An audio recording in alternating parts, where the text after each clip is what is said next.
Feeling the loss of control in a spirit so colorful. If you feel it, then let's go to a place where you belong. Give you strength to carry on. Open your heart, set your mind at ease. Live your life and you'll be free. We're gonna rise, rise, rise.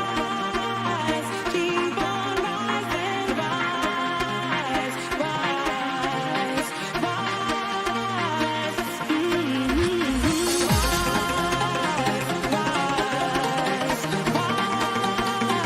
Keep on rising, rise, rise,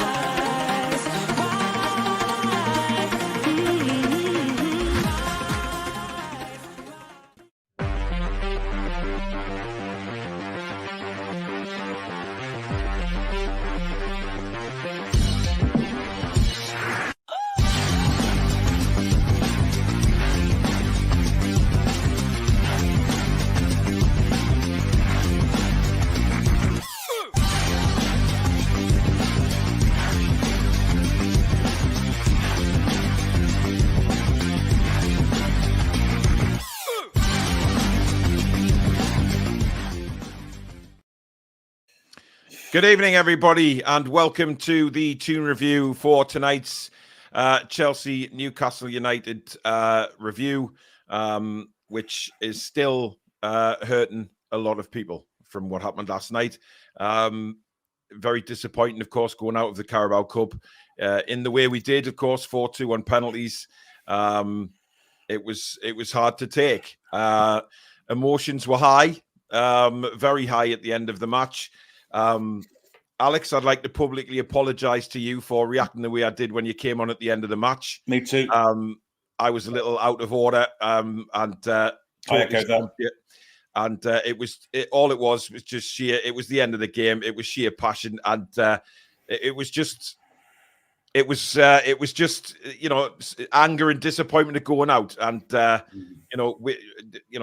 reacted completely. Personally, I don't feel like any of us need to apologise at all because we're all passionate about the club and absolutely, we're but allowed to have there is times strong that, opinions. It's not a problem. I've watched it back after a couple of comments from our viewers, and I have to say I was disappointed with my actions last night after the game. Me too. So I do apologise. Me not too. just to you, Alex, but it's not needed. whoever we It's not offended needed. I think everybody was a bit emotional. Everybody was, it happened. we were.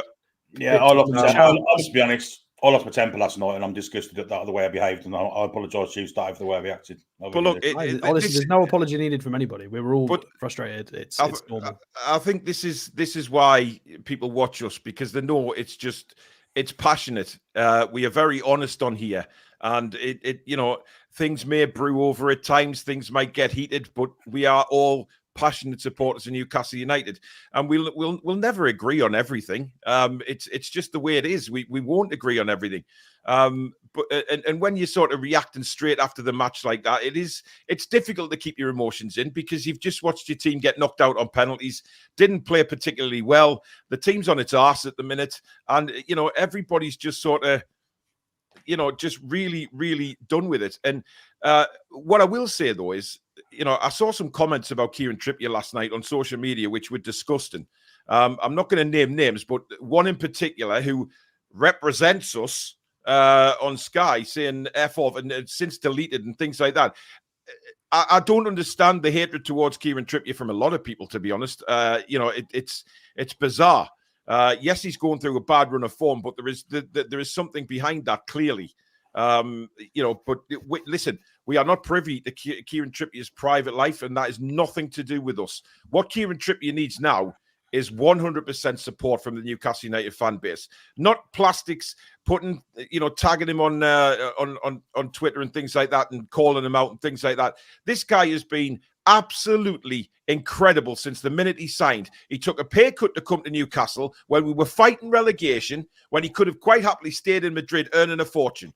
This guy has been nothing but an absolute gem since the minute he walked through the door. And, I think both of you guys will echo what I'm saying here about Trippier. He's going through a dodgy run of form. We will talk about that tonight, but in a constructive way. We're not here to sit and call out Kieran Trippier. He's made a mistake. And listen, nobody will be hurting more this morning than what Kieran will be. But he doesn't need to read that shite. From fans that are openly admitting, by the way, that they've started supporting Newcastle United since the takeover. People are putting that on Twitter, saying, "Oh, I was a Man United fan before the takeover, but the Glazers forced me to support somebody else, so I support Newcastle." What the hell? I mean, it's mental. It is absolutely mental. And yes, we're allowed to get angry and disappointed when we lose, right? But the way some people react is beyond a joke.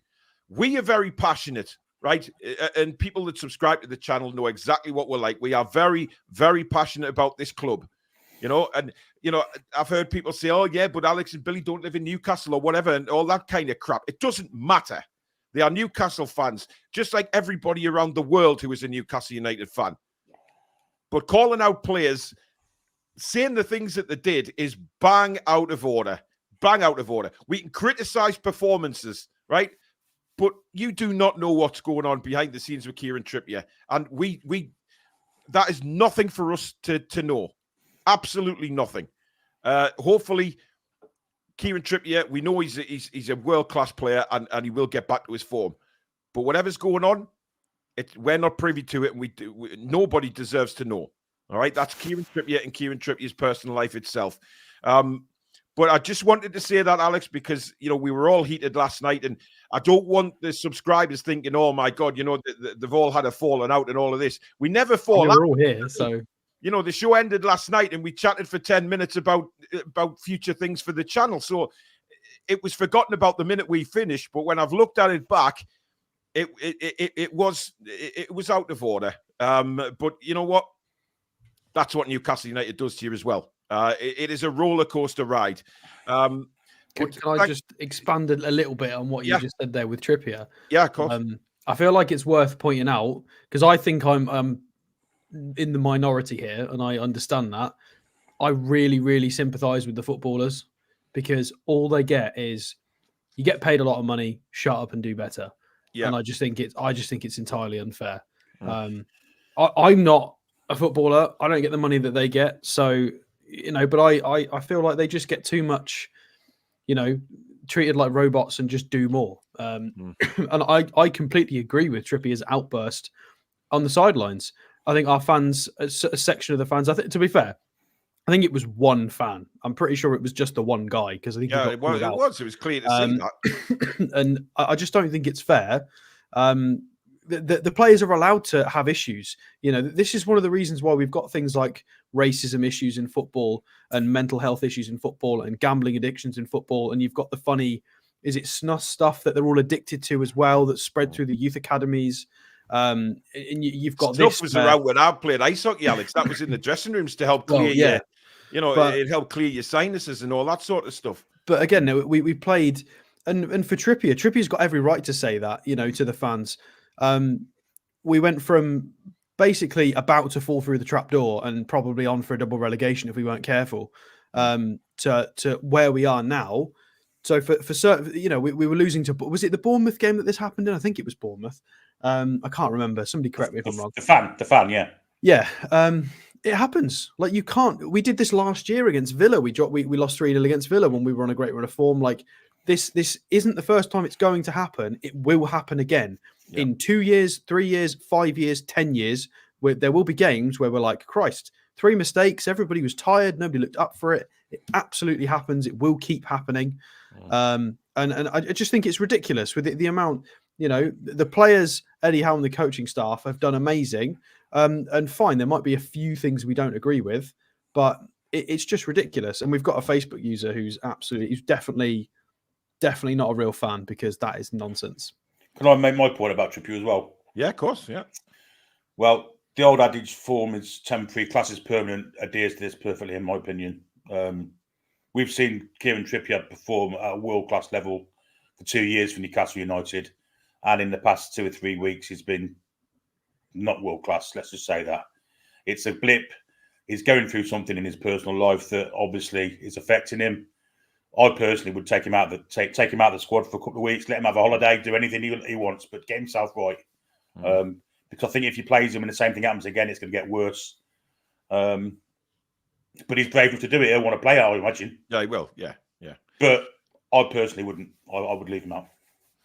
It's interesting, and I think that's a conversation that obviously Eddie will have to have with Kieran and whatever's going on. But again, we talk about his personal life, and all sorts of rumours are going around social media again today, which I'm not going to talk about because it's absolutely shocking. Nobody knows, and yet people keep putting up that they know somebody who is, close to the family, and this and that's been going on. Nobody sudden knows it. It's none of our bloody business. I don't want to know. It's none of my business. Our business is Newcastle United as a football team, and we will talk about the players as a football team, not what's going on in personal lives. You never know what somebody's going through. You never know. You just don't know. And I've done mental health shows about this. Yet you still get the bloody idiots all over the place putting shocking things on. And the problem is when you do it on social media like that, it goes around like wildfire, and, Trippier's been tagged in so many things. And I'm surprised he hasn't deactivated his account, to be honest. Mental. It is absolutely mental. But what I do want to address as well before we get into the game itself is when I watched the match day live back, and I know people have sort of had a dig at me in the chat for my language during match day lives. It's got to stop from myself, right? The odd swear word, fair enough. But I went out of hand last night, and again, I get carried away, and sometimes it's just the way it is with me. But I realize as a channel, and I've had people commenting on it saying, we have children watching and things like that, and saying, yeah, it's a football match, and you get swearing at football matches. That is fair enough. And I'll stick by that. It doesn't matter where you sit in a football ground, people will always be swearing and ranting and raving. But being on here with so many people watching, I have a duty to try and control that, and we all do as hosts. So I need to tone that back, and I understand that, and I understand that sometimes it goes a little bit too far. And the problem is I get so passionate when I'm watching Newcastle, and I've been like that all my life, to be honest. It's very hard to then sort of try and tone it down in a public arena like this when you're passionate about your football team. But I realize that needs to be toned down as well. So things will change a little bit. As for the commentary, I'll still come out with me quotes and stuff like that and tone it down. So again, I apologize to people that have been offended by that. But it will be toned down. It's just when you sit and watch things back and you think, wow, I don't think you need to apologize to anybody. No, but I think it's not me. If you want, no, well, that's fine. If you want to behave in a different way for everyone and for yourself, change that. You don't need to apologize for it. Well, I just thought last night people choose to be offended by things, fine. But if we want to clean it up, fine, we can. It's passion, it's football. Yeah, I mean, look, there'll be the odd swear word. But I respect your right to swear if you want to swear. But last night when I was watching it back, I thought, wow, it's just, Yeah, but that was an extreme, wasn't it? Let's be honest. It was an extreme kind of occurrence in a match that kind of match doesn't happen every week. Yeah. No, and so I mean, for me, the swearing is not kind of regular anyway, is it? No, I mean, we do shows like this, and it's very rare. But it's like when you get into the heat of a game, and it's like, especially one last night. But again, I realize that there will be children watching, and people that have commented on that in the past are right. But there will be the odd swearing here and there. But it got way out of hand last night when I watched it back. I was shocked. Actually, did. I dropped a C-bomb last night. Christ. Yeah, and I just thought, wow, it's so unlike us. I know we're passionate, and I know there is swearing and stuff like that. But last night, it was crazy for all sorts of reasons. So we will attempt to address that because I think it needs to be done. But look, and I just mentioned there's people in the chat trying to hurry Paul up to talk about football. Paul, talk about whatever he wants to talk about. If you don't like it, you could go. Very simple. I don't understand why they're telling me to hurry up. These things need to be. It's said. Only a couple. I wouldn't worry. It was the same. It was the same as yesterday. It's just odds and sods. A few people. Well, if they don't like it, don't watch. I'm not bothered. I'm really not bothered by now because what I am fed up of is some people in the chat just constantly arguing, constantly trying to wind people up. And you know what? If you're not happy with what you watch, don't watch. It's as simple as that. You know, it's no skin off our noses. You know, we've got a very, very loyal subscriber base here on the Toon Review. They will always be there for us, like we are always there for them. And new people that come in are welcome, very welcome. But to cause trouble in the chat and things like that, that's got to stop as well, because it's absolute nonsense. I've seen arguments already before we even start the bloody show tonight. Anyway, Tom says it was heated, but I don't think the discussion between you three was okay. The steakhouse was well and truly cooking. Yeah, Kenny says, can we put the stupid rumors about Kieran Trippier to bed? Well, we have. Sick to death of injuries. We are like sitting ducks. Stato is such a classy man. Well, I wouldn't go that far. Fair play to Paul and Billy. They were over the top, men being men and sorting it. Limmy says, I apologize to my missus for being a grumpy bar steward. Yeah, look, it wouldn't be just us. You know, Newcastle lose, the whole city goes into melt. The whole world does. Completely. Ronald says, I'm very disappointed with us. Old supporters are used to this shite. The difference is we will get better, unlike the old days. I mean, that's what we have to focus on, don't we? You know, as much as this is a massive disappointment, Alex, and you know, I think because we got to Wembley last year, we were expecting the same to happen this year. We were on a roll.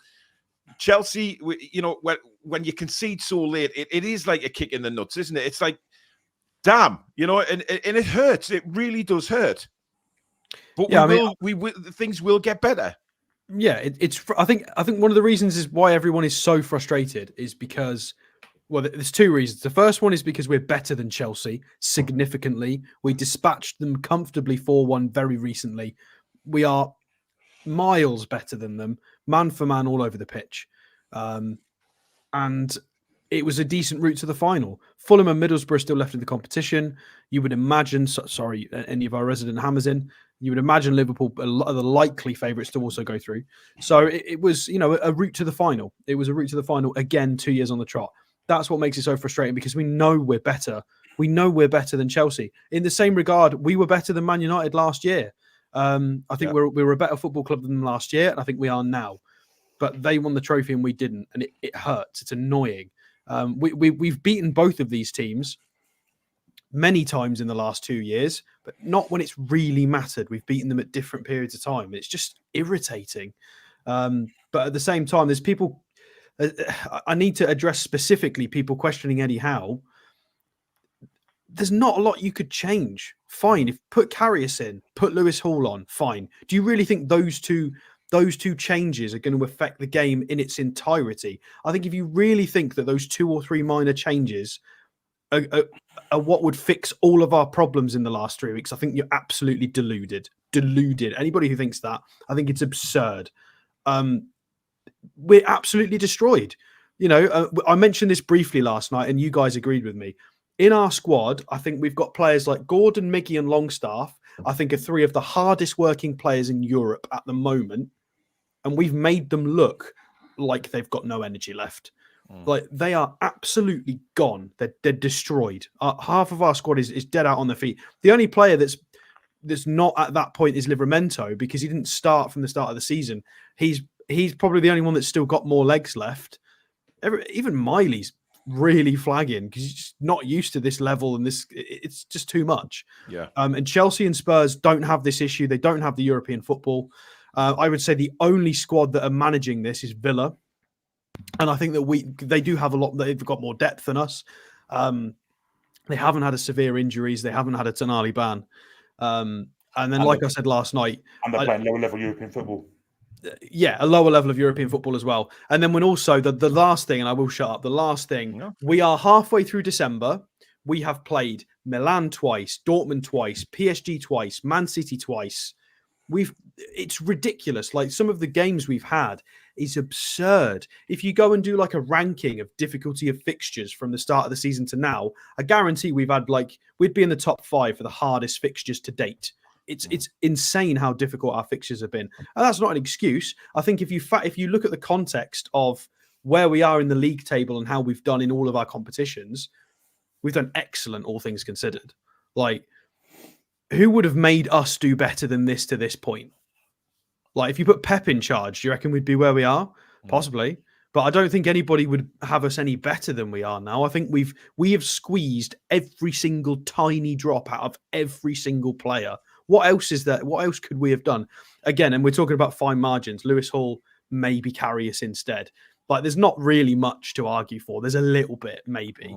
Unless we're starting to get stupid and saying Paul Dummett should be playing again. Like, what else is there? There's not really anywhere else to go.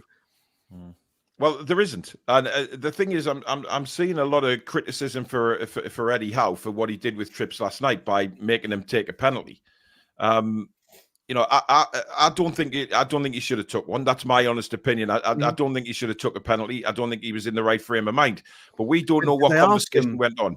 Have the journalist asked about that? I haven't seen anything actually, Alex. That should have been the first thing they asked. Did he volunteer to take a penalty, or was he told? The thing is, if he did volunteer, then that's where you have to say to Eddie Howe, look, you know, Eddie needs to be strong and say, no, you're not taking one. You sit this one out, Kieran. You're not in the right frame of mind. You just got that feeling, though, where Trippier's face before the penalty, it was difficult for him. And I know Matt Ritchie missed one as well, but, you know, that was a brilliant save, to be fair. Good height for the keeper, yes, but still a very good save. Let's take nothing away. But you know what it is? I've seen a lot of people. I mean, King Hoddle here says you weren't very good in that game, to be honest. You defended resolutely, but had no real offensive threat. Well, we had no offensive threat because we were knackered. And you know what? I was disappointed with the way we played last night. I'll be honest. I was disappointed. But there's a reason why we played like that. And that reason is we just can't do it. We just can't do it, Billy. We can't keep going game after game after game with all these injuries and not expect to run out of steam at some point. Well, intensity is our identity. And if you haven't got the fitness to play with that intensity, then you have to do something else. And for me, it equated to one of the latter part of Muhammad Ali's career before he got really poorly. And he used to just jab and dance around for 15 rounds. And that's what we did, basically. We let them, we just soaked up the pressure. They never looked like scoring. They never looked like scoring. We had them at arm's length like that. It was easy peasy, lemon squeezy for us until the mistake. So, you know, I'm not critical of the way we played because I thought we played really well in the defensive manner. I thought we set out our stall and we were defending fantastically until the 92nd minute. I mean, what I will say is, and, you know, you guys may have a different view to this, but we looked okay in the first 15 minutes. Chelsea had opportunities, you know, Gallagher hit the bar, but we also had opportunities at the other end. And what got me was we scored the goal. And then once we scored the goal, we just went into a shell. We went and parked the bus. And maybe we should have gone at them again to try and get a second goal. I think you said it last night, Alex, in the next 10, 15 minutes, try and get another goal. Try and get that 2-goal cushion if we were going to play like that for the rest of the game. Because when you're just 1-0 up in football, you're always liable to get punished. And whether it came about through a mistake or not, hanging on to a 1-goal lead is always edge of your seat stuff. We've got a couple of super chats. Thank you for your £5. Paul, don't say sorry. It's your personality, and it's why I watch every game with your commentary. Don't say sorry to the fairies and the Karens, but I'm not. I'm just saying, you know, I'm saying for myself. Jimmy Jones, thank you for your super chat. This is Paul. Ask Alex about Trips' balance. All over the place for the mistakes, in my opinion. Simon Ward, thank you for your super chat. He says, how many players in the squad who are fit but not playing? Surely it's time to start moving these guys on. Well, I mean, we can't move anybody on yet because we haven't got a squad big enough to move people on. I mean, you know, we need some more bodies through the door, I think, before we start thinking about players out, Alex. The bottom end of our squad is still Gillespie, Ritchie, Dummett. And, you know, Dummett's done a few reasonable jobs when he's come in. Ritchie, again, is a 15-minute player only. It wasn't enough yesterday at all. And for those saying that we should have had Hall, yeah, I mean, I agree with you. Based on what I've seen and based on what we've all seen, Lewis Hall looks like the option. Obviously, there's something there that we don't know. Clearly, there's clearly. Well, something I was coming on to him, Alex, because I didn't understand Ritchie coming on for Hall. I thought that was the wrong move because Ritchie is very well. laboured in his Well, movement there's now. probably He's more not to as it than quick. that, isn't there? Well, yeah. I There's mean, gotta be. something's got to be. I mean, look, we've talked about Lewis Hall before, haven't we? And we've all asked questions about, why Eddie's not playing him. And then we had that question that was asked to him in the press conference, and he did answer it. But then, some media have come out and said that after the press conference, they were told that we are going to be signing Lewis Hall. So if that's the case, why isn't he playing? I mean, there's got to be a reason, and it's starting to get a bit to not play him weird. in the league. I get that, but he's been used in this competition specifically, so it's a bit weird that he wasn't used again. Because normally you kind of give people chances in certain competitions. It's based on promises and things like that. And he's played well in the times he's been in the Carabao Cup games. He scored against Man United. He's looked okay. It's a bit of left back, bit of left wing, bit of left mid. He's been lively. He's a bit raw, but he looks like a good player. And he's still very young. I think he's still 18. I can't answer that question. I feel like there's got to be more to it. There's got to be more to it. Unless you've got to remember that he was substituted at half time in Europe as well when he got booked, which it was a harsh booking, but even so. So maybe Eddie Howe just thought, right, we're going to get bombarded here because they are tiring. I'll bring in Richie specifically because he's more experienced in defensive roles and being absolutely under siege. Like, I don't know. We're just guessing at this point. It's something that they needed to say. It's something that they needed to ask. Why did you bring on Matt Ritchie instead of Lewis Hall, who's younger, got a bit more legs about him? What was the reasoning behind that? Did you not trust him? Was it about experience? Was it with penalties in mind? We need journalists to ask these questions because we don't get the privilege of unfortunately being able to do that. And we just can't. Is it trust? Is it ability? Is it the situation of the game? We don't know. We're just guessing. But all of the above, some of the above, who knows? Yeah.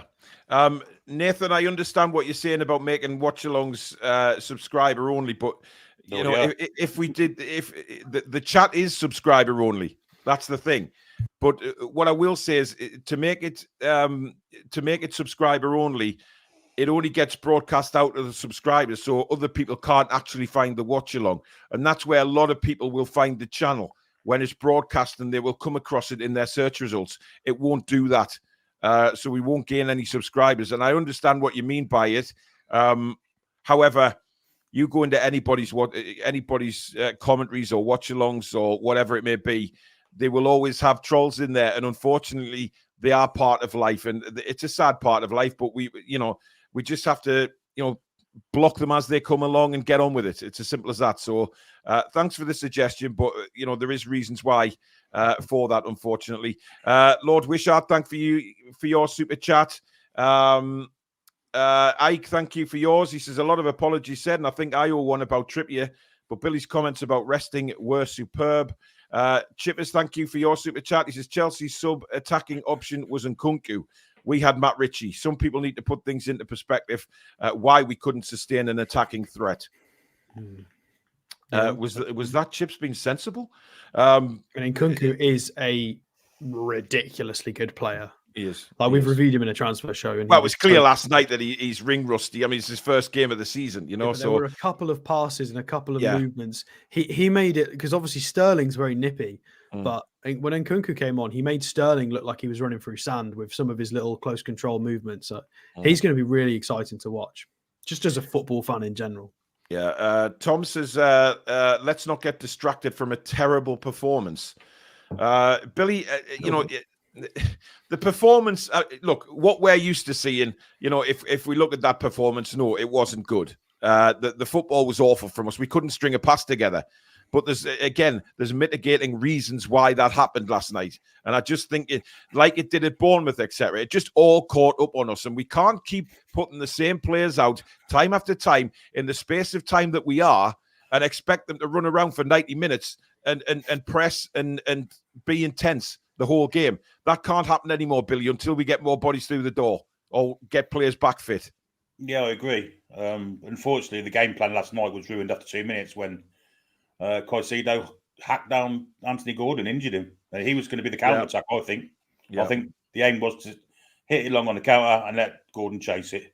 Once he was injured, he couldn't do that, and we saw him get out run on a few occasions Why he wasn't brought off, I don't know. I think he should have come off at half time. We saw second half that he was really. Well, he came out the tunnel limping, Billy. You know, I don't understand. Made no sense to me at all. But Eddie Howe's obviously got more knowledge of the player himself than I have, so we'll put that one down to experience. But the game plan after we scored was to sit back and defend, and we felt we could do it comfortably, and we did do it comfortably.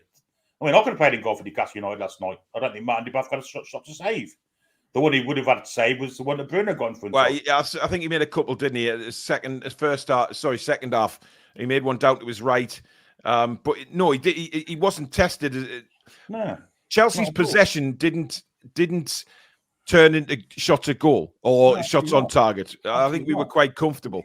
It was dead easy for us, really. Yeah. It wasn't easy for us. I thought defensively we were magnificent last night. Yeah. That one mistake. Yeah. Looney Tune says, I was a bit scared of Paul last night. I'd actually leave early. Too many arguments. Well, I mean, there's nothing to be scared of me for. I'm just a big bear. The thing is, Alex, one person that ruined that game for me last night was the referee, Jared Gillett, from the off. And I want your take on this, Alex, because, you know, I put a tweet out earlier today after hearing Jamie Redknapp's comments after halftime or after, I can't remember what it was, saying that it wasn't a red card because it was only 2 minutes into the game.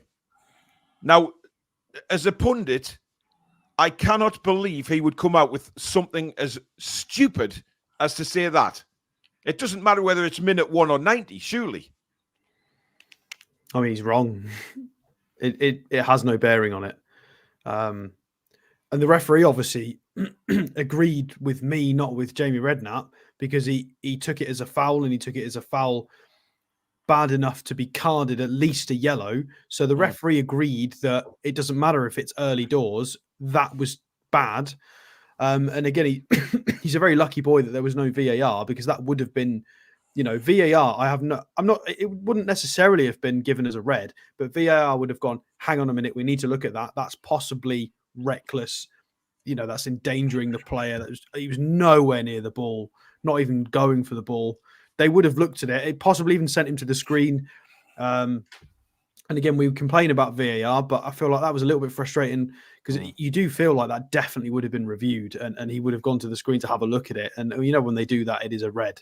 And then that game's completely changed. But, you know, I thought he was just terrible. He was an awful referee for the entire match. There was so much that went on. Well, he wasn't even consistent in the 90 minutes, Alex. You look at the dive by Sterling. He dived in the first half and the second half. He should have had a yellow card. Gallagher dived in the penalty area, wasn't booked for it. I think equally, and I'm going to try and step back and not be biased on this, I think Bruno should have been red carded. I think his lashing out was outrageous. Well, I must admit, Alex, I didn't last night when I first saw it, but I've seen it again today. See it again, it's outrageous. And it's very similar, right? Not the same, but very similar to what Jimenez did to Longstaff.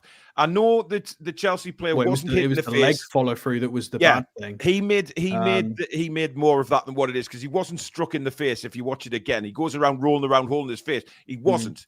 But what Bruno did was he left the ground, exactly what Jimenez did, and it was a shocking tackle. But that was clear frustration for what happened a few minutes earlier with, I can't remember what, I think something happened to Bruno a couple of minutes earlier. Conor Gallagher did it. Yeah, that was it. And he needs to cut this out, because this is going to be a problem. Exactly. We're going to be playing a cup final, or we're going to be playing in a pivotal game or something.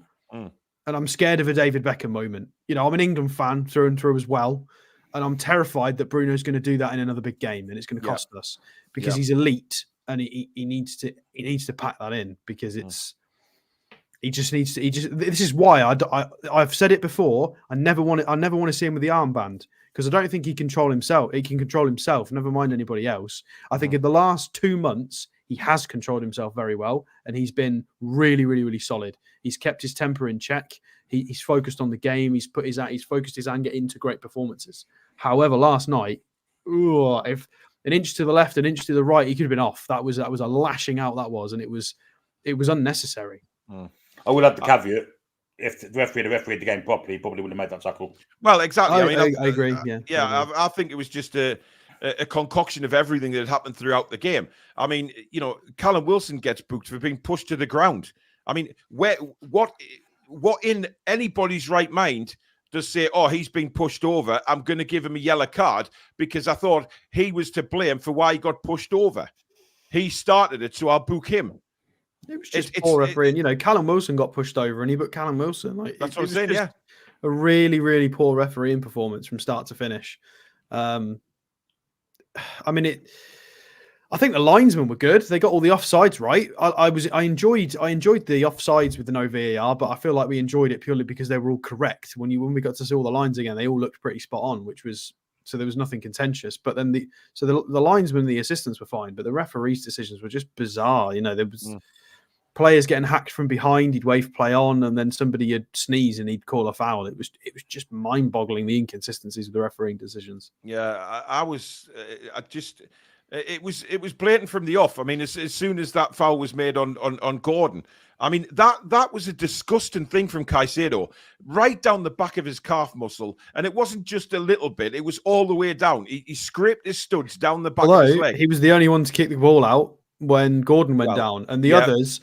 That's because he was guilty. I have a guilty conscience. Well, yeah, I agree. Yeah. But at the same time, some of the Chelsea players complaining about that, it's like, well, you injured him. Like, they wanted to play on. Ridiculous. I've seen Colwell's challenge again as well, Alex, and that was a stamp. Yeah. That was a red card as well. And I think they're very fortunate to have gone through last night. Incredible refereeing on the wrong side of things. You know, I read. I don't know whether Newcastle have actually complained about him or whether I know that there is a referee's assessor. I don't know whether they're still in the crowd. You know how they used to have an assessor in the crowd for every game? Because if there was an assessor at that game last night watching Jared Gillett, then he should not be allowed to referee a Premier League game for a very long time, because he lost control from the first minute, completely lost control. You know, throw-ins that were going out, you know, we could see during the commentary on the TV whose side they were going to, and Newcastle had about 5 throw-ins that were given to Chelsea. Now, it's just blatantly wrong. And I'm really, you know, I've seen a couple of comments there saying it hurts more than the PSG game. I think it does, because PSG, we still had an opportunity of going through. We were still in the competition, and now we're out on penalties. And but we were probably going to get knocked out anyway. We weren't going to beat Bayern Munich or Real Madrid. You know, we might have done well in a game. We might have even won a game. But over 2 legs, we're not ready to play those kinds of teams and go through a European campaign, especially with injuries. So the expectation for getting out of the group was to have another fixture, home and away, hopefully, at minimum. Maybe if we get a reasonable draw and we play well. Whereas the Carabao Cup, we can win that. We can literally win the competition. That's why it's more frustrating.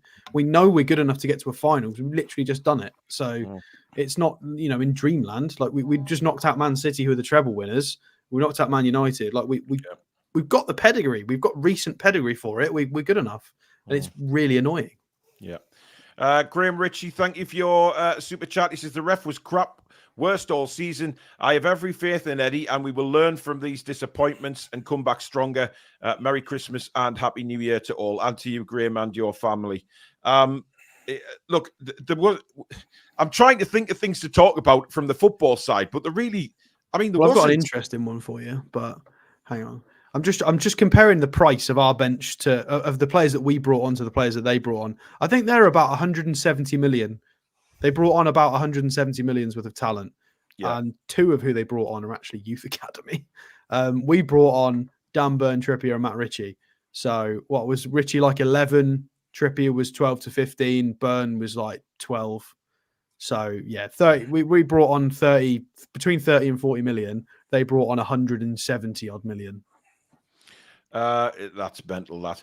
Wacky Angler says, I was offended by Billy using the C word. Nobody should use the word Caicedo on any football forum. Ian says, it's fatigue and injuries killing us simples. We are a force when we are fit. I saw somebody a minute ago, well, not a minute ago, it was earlier on in the show, saying we don't have enough creativity in midfield. We need some more players. Well, hang on a minute. We've got Willock, Anderson, Tonali, and Joe Linton all out. Like, the players exist. They're just all injured. Yeah, I mean, I don't understand the comment personally, but look, I mean, people are going to have, we're not going to sit here tonight and say that we played well, because we didn't. We were awful. Let's be honest. We were awful. What we did do, though, and what I said last night is that we will never, ever, ever look at them players and say they don't try or they don't put the effort in for the club. We've seen in many, many past performances under many different managers how we fold.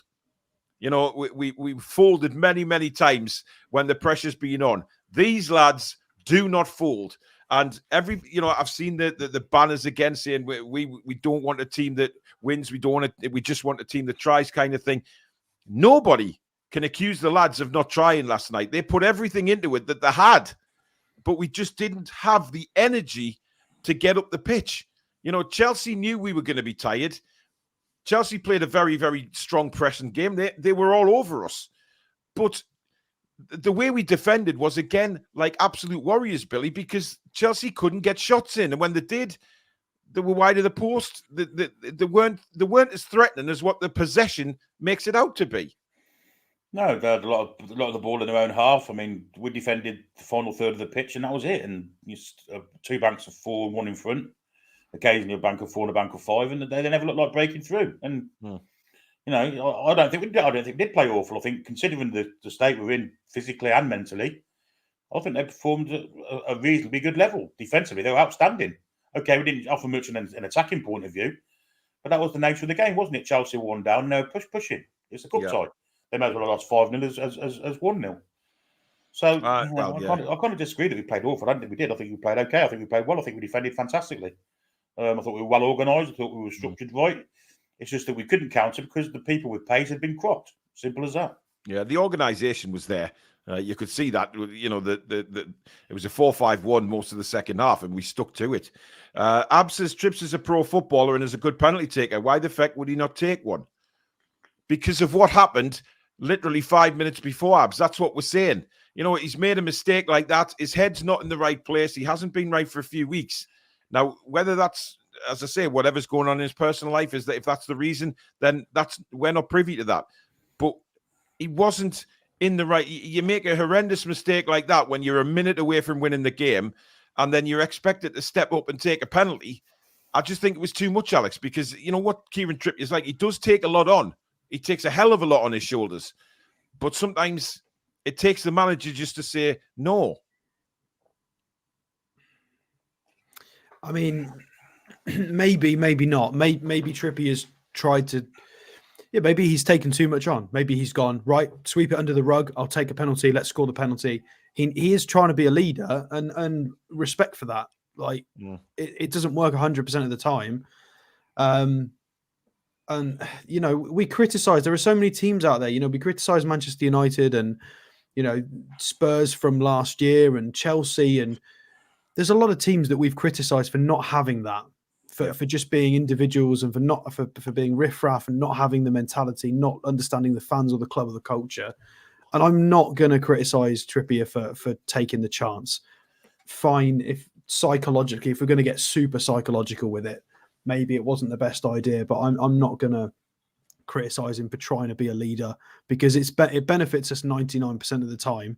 I can't then throw my toys out of the pram when it doesn't work the 1%, because of the 99% it does give us. It's annoying, but yeah, he wasn't in the right mind frame to take that penalty. It wasn't on target. It wasn't even close to being on target. No. It was nowhere near the goal. And his face says it all. We don't need to say it for him. His face, he's fully aware of what he's just done.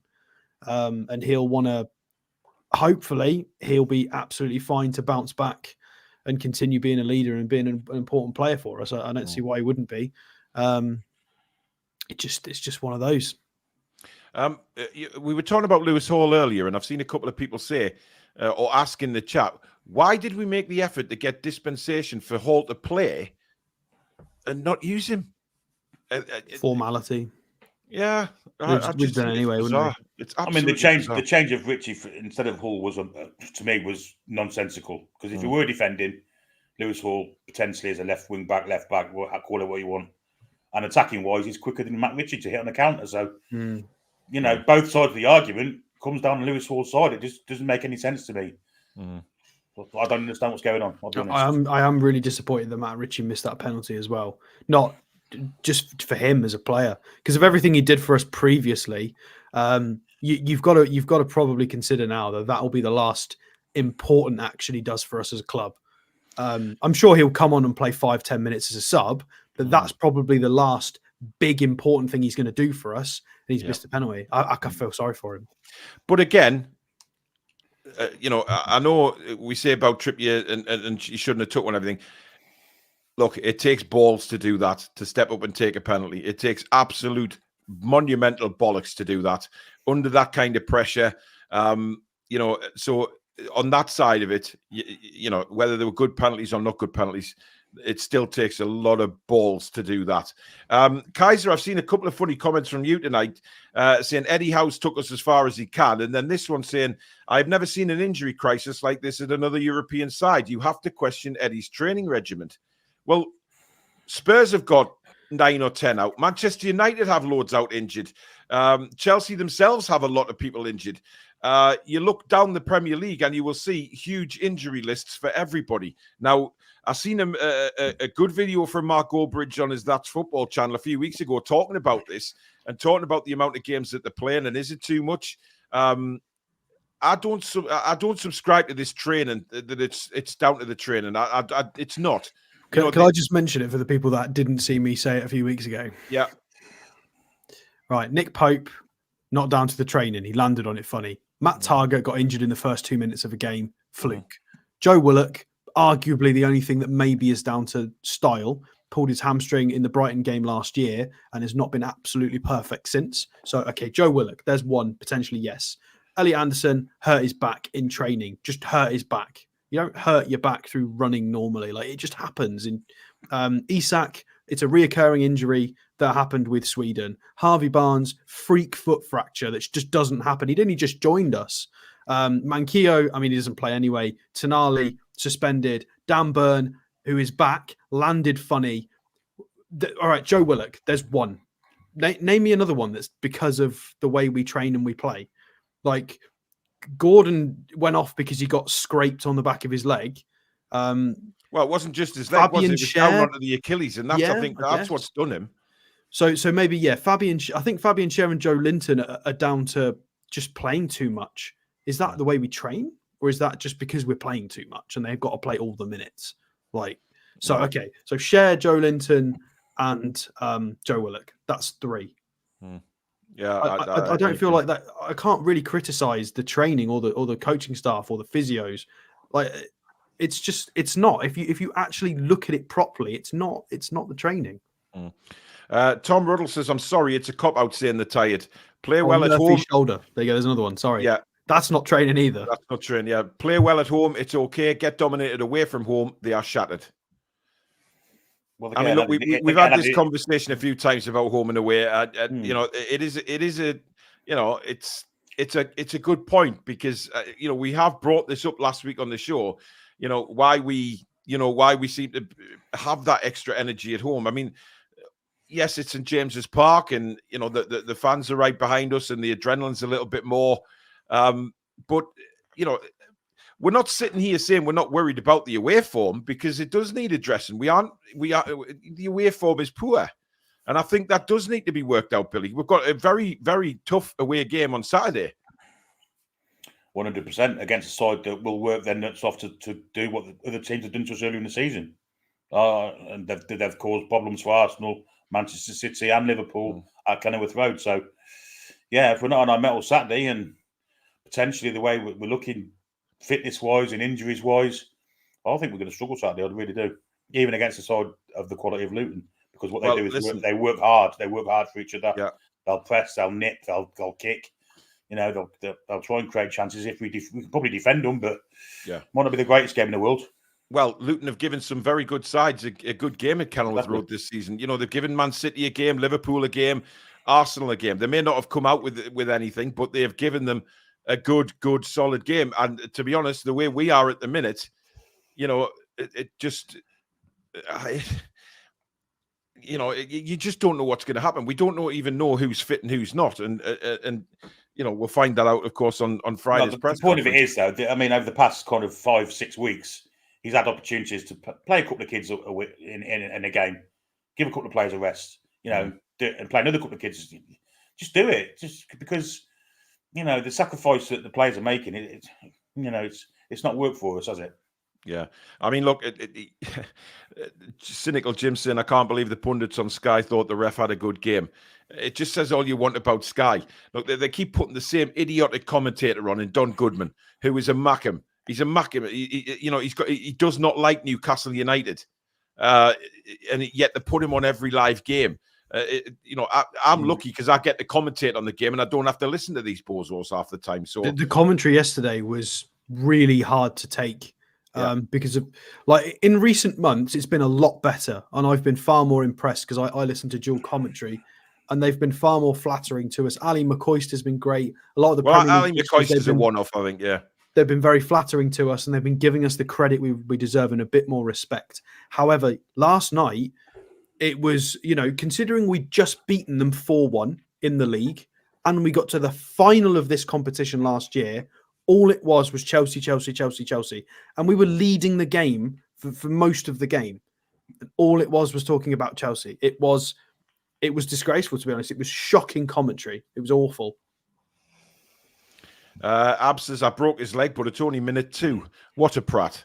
Well, it'd be interesting tonight if someone was to go through, say, I don't know, Cody Gakpo or Darwin Núñez in the second minute and injure him. Whether Jamie Redknapp would be so kind of, sing from the same hymn sheet. Well, we know the answer to that, Billy, don't we? So it's just there was just so many things went against us last night. It really did. But what are you to do? Right? It's time for player ratings. So we'll run through these as we can.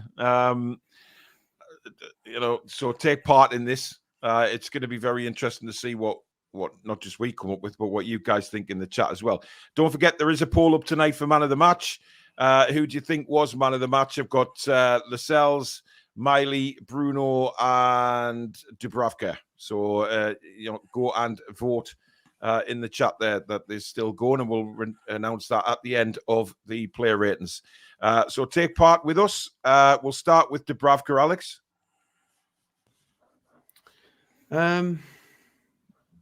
That's a tricky one because he did fine, in my opinion, for most of the game. He had lots. He had most covered. The 2 most dangerous shots of the game prior to the goal, with not the free kick, Conor Gallagher's bench shot that hit the crossbar and Sterling's shot that just went narrowly wide. He had both covered anyway, which is great. Distribution was okay. Claiming was okay. Maybe in the last 5 minutes should have commanded his box a bit better in his area. But he did have Tino and Trippier doing silly headers. But I thought he was fairly solid. I don't think you're going to be able to stop that goal from Mudryk. It was just he was good. He was a lot better. Looked a lot more confident. I feel like giving him an 8. I feel like a 7's a little bit harsh because I felt like he was really few hits actually coming in on the chat. To be fair, and I know he conceded, but I don't think anybody saves that. Because you're not expecting it. So. Yeah, I'll be nice. I'll give him an 8. Well, I've gone with a 7, but for very much the same reasons you've been speaking about, Alex. David says, interesting here. Live at deadline day, 12 break. Tomorrow it will be decided that UEFA does not have a monopoly on organising football competitions by the European Court of Justice. Super League. This means that after tomorrow, the Super League can be legally created. Wow. Okay. Well, there you go. We'll see what develops with that as time goes by. Billy? Dubs. Yeah, I thought he looked much more confident last night. I've got to be honest. I wasn't worried about him conceding at all last night. So I'll give him an 8. Okay. Right. Kieran... Trippier didn't start at right back. He came on a sub. Emil Kraft, Billy. Very solid. Very, very solid. And was put out of the game by a horrific tackle. Emil Kraft's very reliable defensively, and he gets forward as well. He sticks to the touch lines. He gets ahead of Almiron. Been really impressed with him. I'm going to give him an 8 as well. Okay. Alex? I think he deserves an 8. I think he was very unfortunate not to get an assist. He put a cross, a little cut back into a really dangerous area. Nobody was there for it, really. They were all in the wrong place. 3 out of 3 ground duels was really, really solid, and he was hacked out of the game by just maliciousness. They were being very aggressive. Yeah. But yeah, really, really solid. It's a shame because I think he could have given us a little bit more. It's I mentioned Livramento isn't as fatigued as everyone else because he's not had to go through all of these games. I think Kraft could be really useful for us if we can keep him fit because he's not got all of the stamina issues. He might be able to give us a bit more. These are the kinds of players we need. And the fact that he looks competent, I hope he's fit enough to play again because we need players like that. He was really good.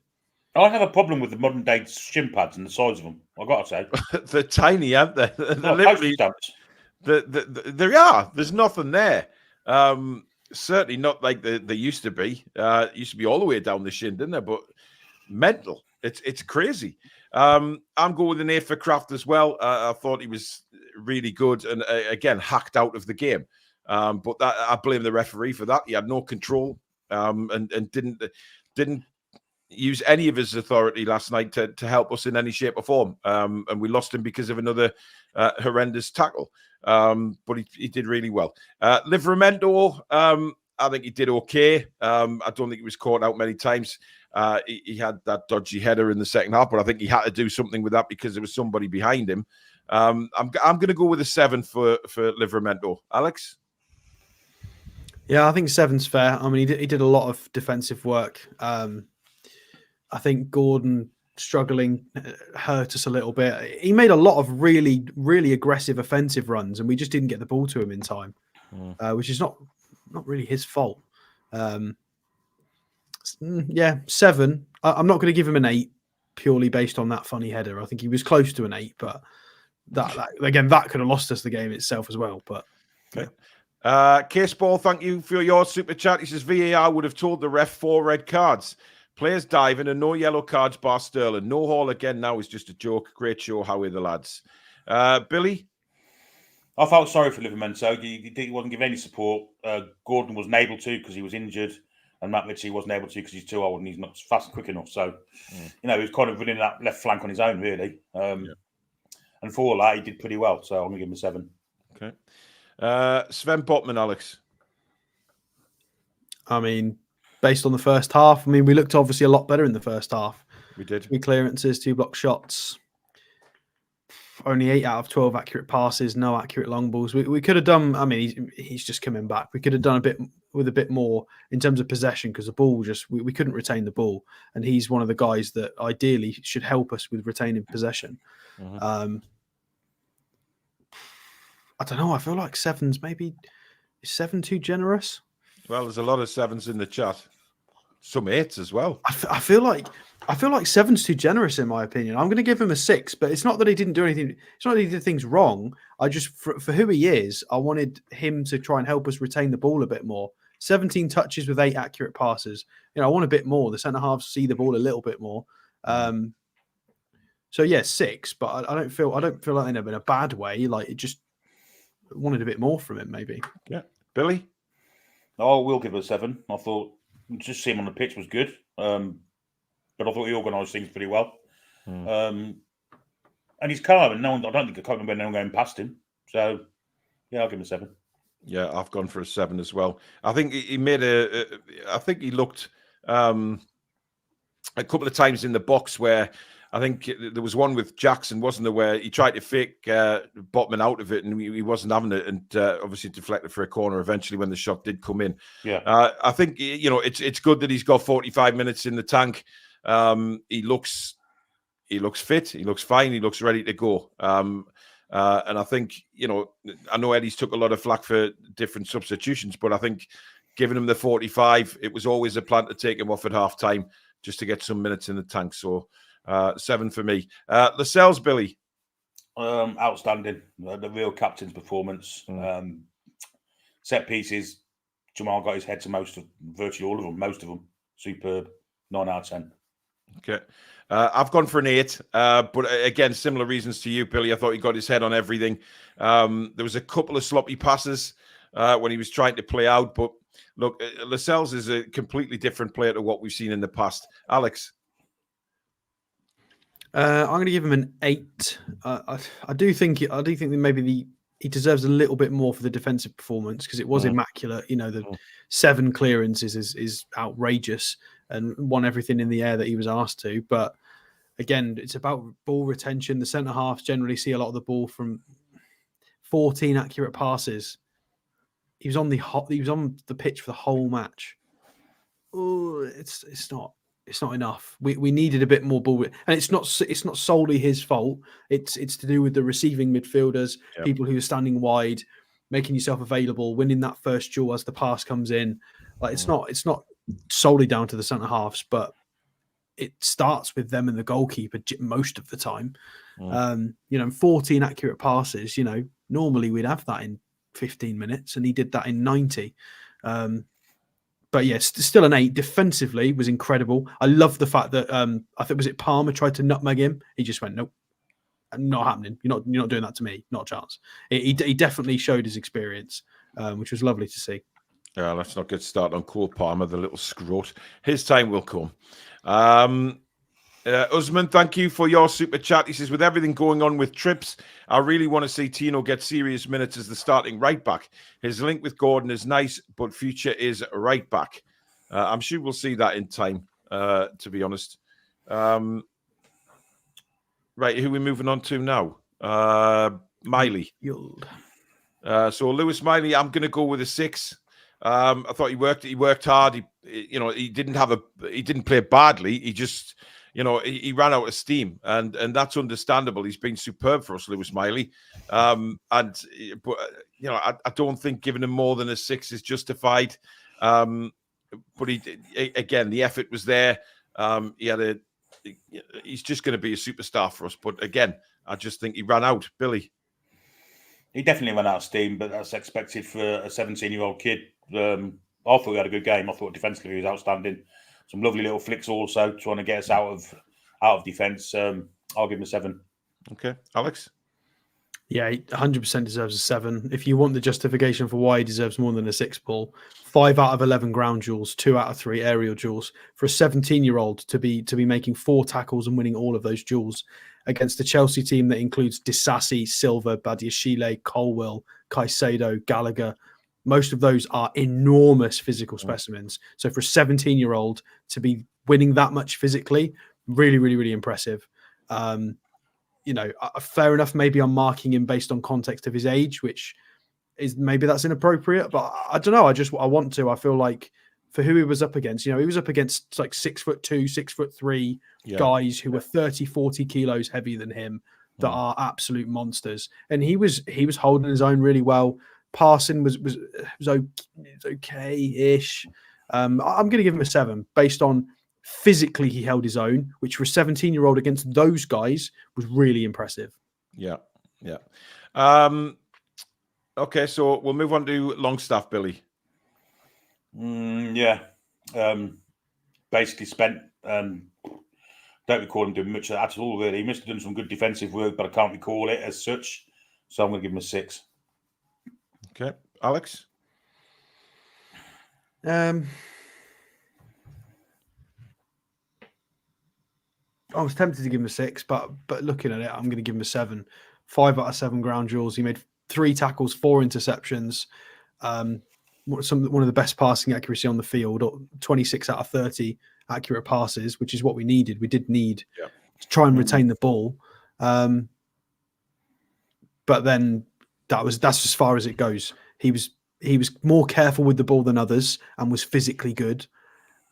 And I can't really give him any more than that. So I'll give him a 7. I'll be generous, but there's not really much else in there. I'm going with a 6. Look, he didn't have a bad game again. He just found it difficult. He did again the Longstaff things very well. We have to put it down to just I don't want to keep saying ran out of steam, but it's a fact. I can't not say it when it's a fact. I don't think Sean did anything wrong either. I thought he became a passenger in the second half a little bit, but it can't be helped. Bruno, Alex. I give him a 9. I thought he was just ridiculously good. Yeah. Single-handedly trying to drag us through the game. He started doing. There's so much more he's added to his game in the last month. Some of the recovery runs. If we lose the ball, he's the guy who runs 60 yards, which he didn't used to do. It's something he's doing more of. He looks fitter. He is lasting games. He was well and truly holding his own against some of their very expensive talent, little flicks and tricks, trying to make things happen. And I love that he scored his penalty. I hate his run up.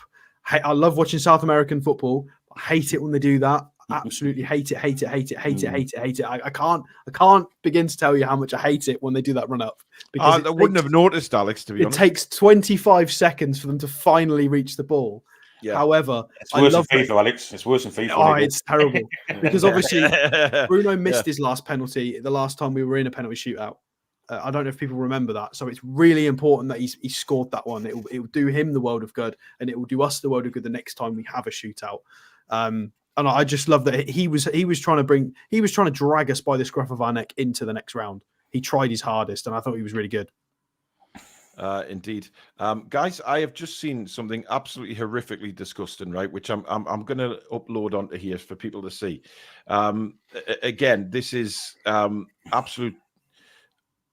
Well, from an Arsenal fan, so you can expect what. But Newcastle United have been visiting the kids in hospital today, and there's a lovely, lovely picture of a little one with a beaming smile on his face, with Eddie Howe and Jason Tyndall.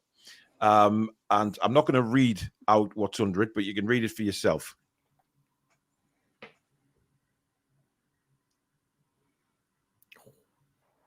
Jesus Christ. I mean, do they not have lives?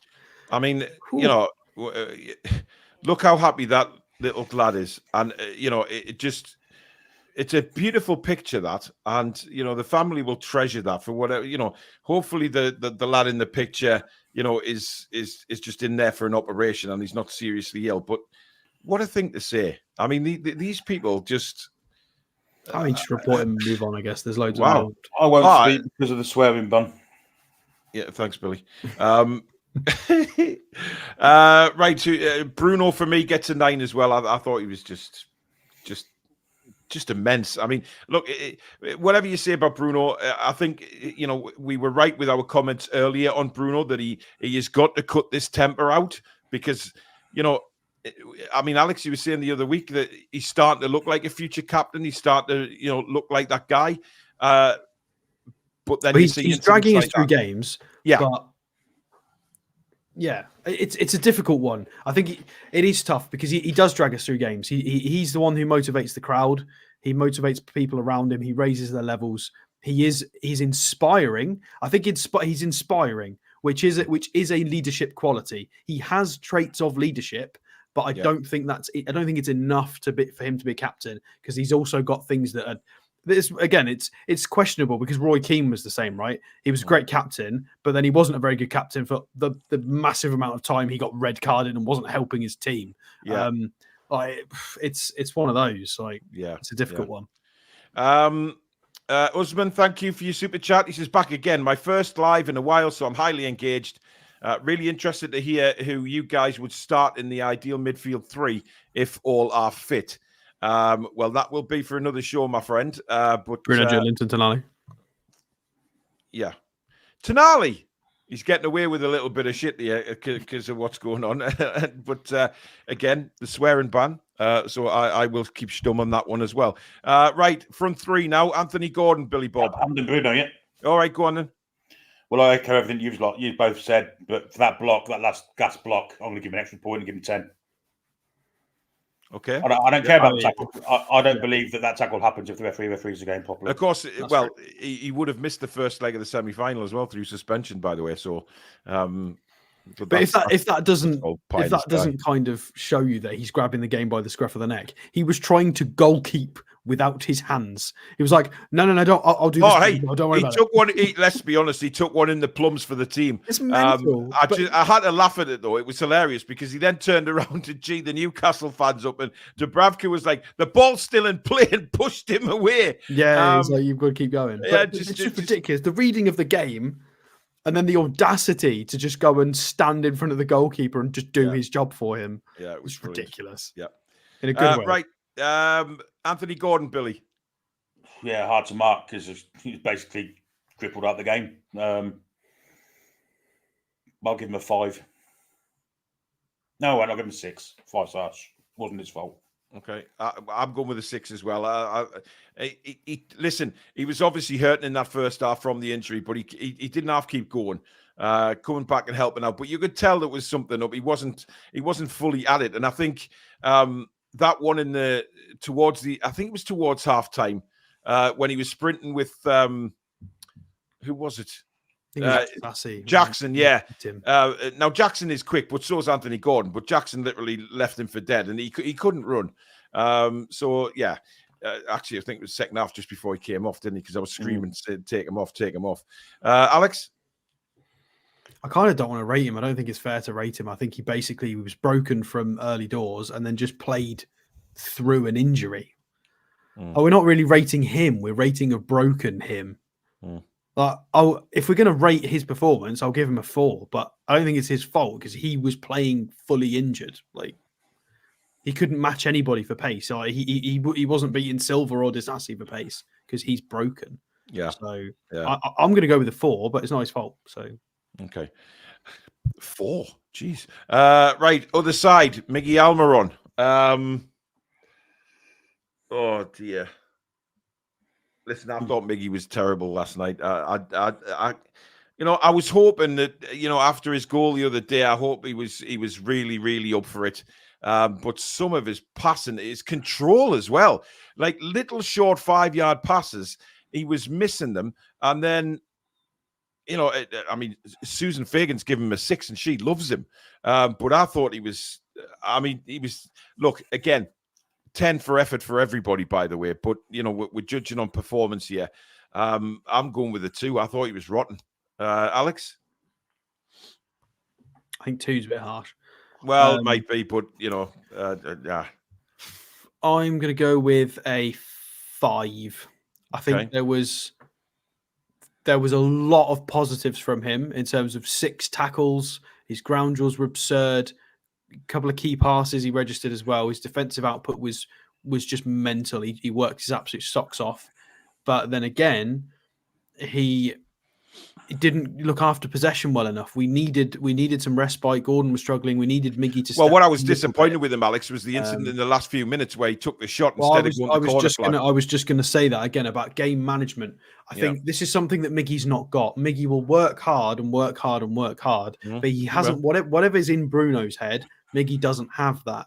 We needed Miggy to identify, right, this is the situation that we're in right now. I need to drag this up. I need to retain the ball. I need to do this. He hasn't got game management in his head. Or I'm sure he have. Every footballer has game management, but he didn't have it to the level required for that game. I think there was a lot of decision making that he should have done differently in the game for retaining the ball, making a different decision. Like you said, taking it to the corner flag instead of having a pot shot. There was a lot of things he shouldn't have done. And, he's just off the back of scoring as well, so he should be a little bit more confident. And it was just decision making, I feel like. But I feel like there's a lot he did well, a lot he did wrong. I'll give him a 5. I'll go right. But my point is on Miggy, guys, is that I think he's a better player when he doesn't have to think. When he has to be instinctive. That's when Miggy's at his best. Yeah, but if he has to do things on instinct, he's bloody awesome. To pull the trigger, it goes in the net. Exactly. But when he's got loads of time to think about it, he just turns into a chicken head and just loses the plot. But when he has to do things instinctively, and when it comes to shooting instinctively and things like that, he's so much better than when he does that he has to think about it. So it's crazy for me. Billy? I found it hard to mark him because... Well, you're going to have to. I think he was great. I don't think he was great, but I don't think he was awful. That's why I've given him for a 5. Well, I thought he was, but but I think he looks better with Kraft behind him. Strangely enough, I think he looks a better player. I don't know why. I don't know why that is. I mean, obviously, Kieran Trippier is a better player than Emil Kraft is, but Emil Kraft's got this thing, Billy, where he goes to the byline, doesn't he? I think that helps Miggy more. It does. It gives Miggy more space, of course. So yeah. Maybe that's something to do with it. So I think 5's fair. Okay. I'll up mine to a 4. Right. Oh, this is going to be horrible. Callum Wilson. This is going to be horrible. I've just looked at the stats. You're going to hate this so much. I know. But listen, Callum led, for me, he led the line really, really well last night, as best as he possibly could. I think he look, he's trying to win headers and bring the ball down and play people in, or sort of start the attack and hold the ball up and then lay it off. But there was nobody there, and half the time he's the defenders are pumping it forward, just clearing it anywhere on the pitch, and Callum was just frozen.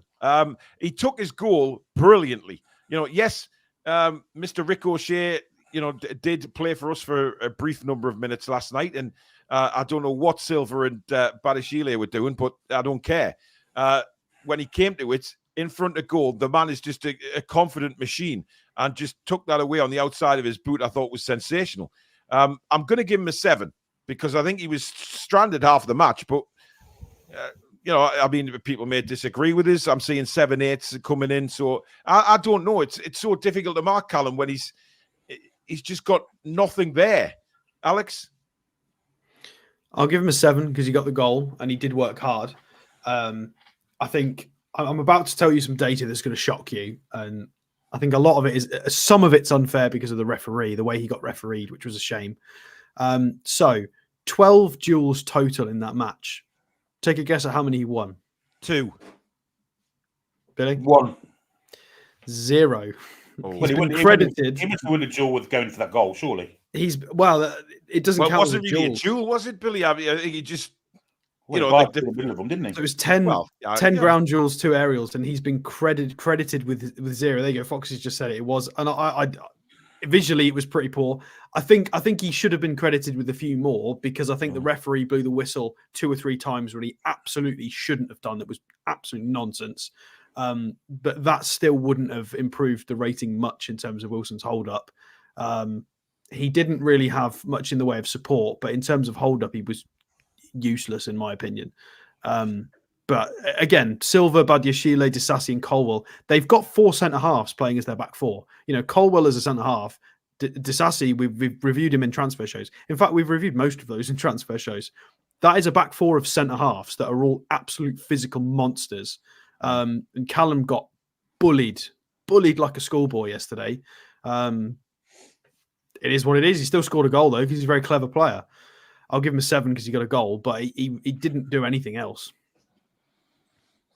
I know that's really harsh, and he possibly could have done more if Gordon had some legs. So, and again, this is what I used to say about Maxi. It's about other players as well. If Gordon was fitter, then that automatically will play Wilson into a bit more of a rating, because he's going to have a bit more to play with. So that's not Wilson's fault that Gordon was injured. But I still can't, 0 out of 12 duels is at this level it's not really helping. We criticise Isak, like God. We've got to be consistent and criticise Callum as well, really, haven't we? Very true, Billy. Well, we know 3 games in a week doesn't suit Callum Wilson's fitness schedule or resume, or whatever you want to call it. I wasn't expecting him to play yesterday, but he did, and he scored. I think he offers more than Isak, if I'm perfectly honest, even when he's not kind of being credited with Jules win. So I'll give him a 7 as well, because he was a good finish after all. Okay. Right, let's look at the substitutes then. We'll start with Kieran Trippier. Oh, Billy?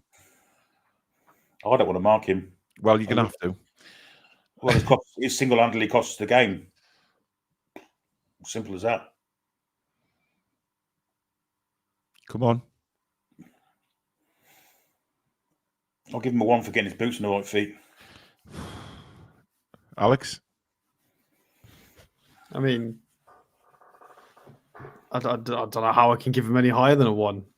Like, it's he error leading to goal, big negative. Penalty miss, big negative. And then wasn't on the pitch long enough to have done anything else. It hurts because he's a great player, but for that, I can't give him any higher than 1. I just can't. Like, he made 6 accurate passes. am I going to give him more points because he made 6 passes? Well, no, I mean I've you got to keep him as can't. a I one. understand that. Look, it's common sense. You know, if he didn't make that mistake, we're now celebrating tonight being in the semi-final of the Carabao Cup again. There's nothing. It is fact. You can't say anything about it. Critic box saying that he should retire. I think that's a You should disgusting leave, thing mate. to That's say. what you That's should a do. rotten thing to say. Jesus, I'm going to go with a 1 as well. But my God, I feel for the bloke this morning. I did. I just felt for him. And seeing so much crap online about it, you know, just and again, people like that saying he should retire. What a load of absolute. He's a shell of the player who he generally is for us. Yeah, he is, and you can tell in his face he is. There's something not right with Kieran, and that's what I said at the start of the show. He needs all our support now for whatever's going on. We don't want to know what's going on, but whatever is, he gets our support. Simple as that. So yeah, it's just such a shame. Right, Dan Byrne, Billy. Yeah, very solid. Very solid again.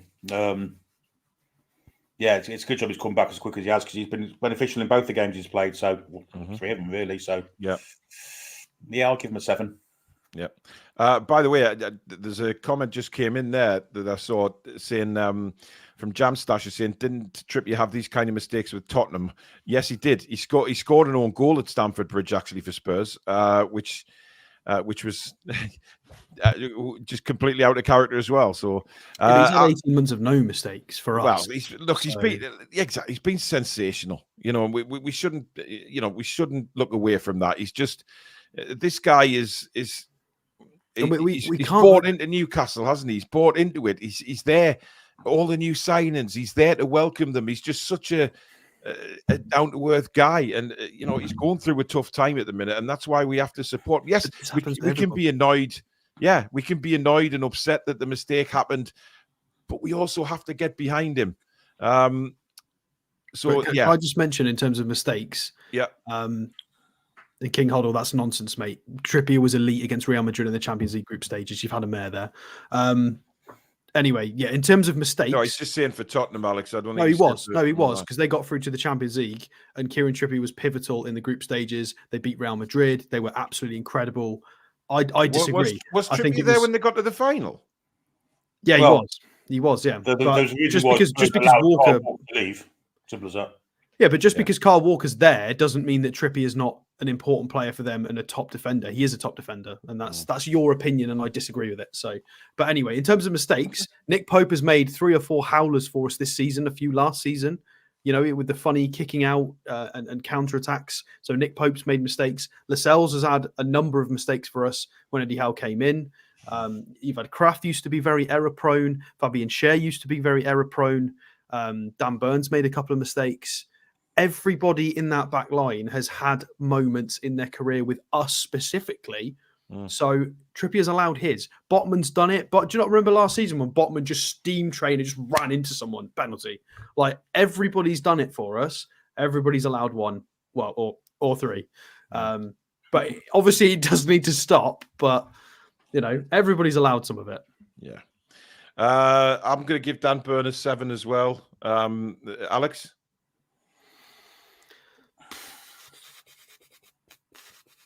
I'm going to give him a 6. I think 7's generous. Okay. He came on at half time. Do you know how many passes he made?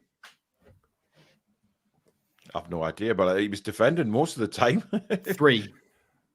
Well, yeah. 3. Look, we were under the caution most of the time, Alex. I'm not really. Mate, he played 45 minutes of football. He made 3 passes. Yeah, well, we didn't have the ball a lot, did we? Well, we all collectively should have done more to have the ball, retain the ball, pass better. I feel like they all need to take responsibility for that. I don't think Eddie Howe's going to be super happy with it. I'm all for be rigid, be structured, but he would have expected more ball retention than we actually had. Like, the possession statistics were dire. I'm going to give him a 6. 2 out of 4 aerial duels as well. I'm sorry, Dan. You can't lose in the air, mate. You're 6'7". Right. I'm trying to think who else came on. Richie came on. Did Richie do anything? 4 passes. He put his boots on the right feet. He tried one long ball. He missed it. He tried a dribble. He failed it. He tried a ground duel. He lost it. Right. So what we're going to do now for Matt Ritchie is I'm going to count to 3, and on 3 we're going to I'm going to count down from 3, and then when we get to 1, we're all going to say at the same time our marking for Ritchie and see if there's a difference. Okay. So ready? 3, 2, 1, 2. 2. Look at that. There you go. It's not as bad as Trippier because Trippier obviously made an error. Yeah. But Ritchie missed a penalty and did nothing else. However, I'm not sure Ritchie did get his boots in the right feet the way he played, to be fair. 2 right-footed boots. That was it, wasn't it? Did we have anyone else come on? I don't think Well, we did. Unfortunately not. No, the because bench- Hall the didn't bench come on, was- and the rest was goalkeepers. Well, it was Gillespie, Carriers, Hall, Alex Murphy, Paul Dummett. So there was sod all else we could have brought on apart from Lewis Hall, really. Yeah.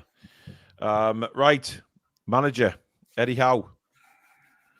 Who am I going to give this to first? Alex? Oh,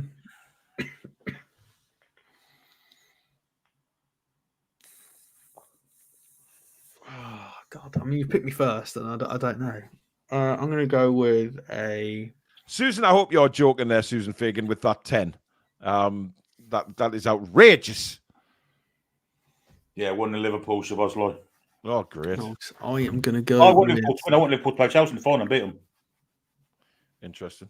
I'd rather Fulham or Blooming Middlesbrough. Not Middlesbrough. I'd rather Fulham win it. I'm going to go with a 6. But I feel like there's a lot that's difficult. Like, again, Anthony Gordon getting injured is not his fault. There's a lot in that game that he's not really got much control over. Again, the Lewis Hall stuff is controversial because we don't know. That was a great goal. And I think based on the stamina we had, it definitely nearly worked. We were a Kieran Trippier error away from getting to the semi-final, and Eddie Howe doesn't make Trippier do that. I still think bringing Trippier on was the right move. Bringing on somebody who is, your vice captain in the squad is really important, and it's the right decision, really, isn't it? So I mean, Kraft needed to come off, so. I don't know what he does any differently. It's what we've already talked about tonight. And I'm sure Eddie Howe probably agrees. He wanted more ball retention. He wanted cleaner passing. He wanted us to be a little bit more physical, give a bit more in the first half. I'm sure he probably tried to relay these messages on the pitch at the time. But yeah, what else could he have done, really? I'm going to give him a 6, but I think he was fairly hamstrung. Yeah, I'm going with a 6 as well, but I'm giving him a 6 mainly because of that substitution. I think he should have brought Lewis Hall on instead of Matt Ritchie, but we don't know what's going on. So it's weird. Billy? Yeah, I agree. I think Lewis Hall should definitely come on, irrespective of what kind of the stipulations are in his contract or if it's on for us or not. And that game alone needed Lewis Hall more than Matt Ritchie. I'm going to give him a 5. Okay. Right. Let's see who our viewers have voted man of the match. The poll has finished. Who was your man of the match? Bruno has won it with 40% of the votes, nearly 600 votes. So Bruno, 40%. God, 60% if you were wrong. How have you managed that? Oh, dear me. 40%. Jamal Lascelles on 38%. Lewis Miley on 14%. And Dubravka at 9%. So Bruno is once again the viewers' man of the match. So there you go, guys. That is the review. You've had an hour and a half of us tonight. So thank you very much for those of you that have stuck around for the full show. Really do appreciate that. Thank you very much for all your super chats, etc. Thank you to the mods. Thank you to Billy and Alex. As usual, thank you to you guys. I will be back at 11 o'clock in the morning for the new show. And we'll all be back at 7 o'clock tomorrow night for the preview. Yes, another preview for another game of football as we go to Kenilworth Road on Saturday. But thank you so much for watching, guys. Enjoy the rest of your Wednesday evening, and we will see you again tomorrow. Good night. How are the lads and lasses? Come back and check out some green.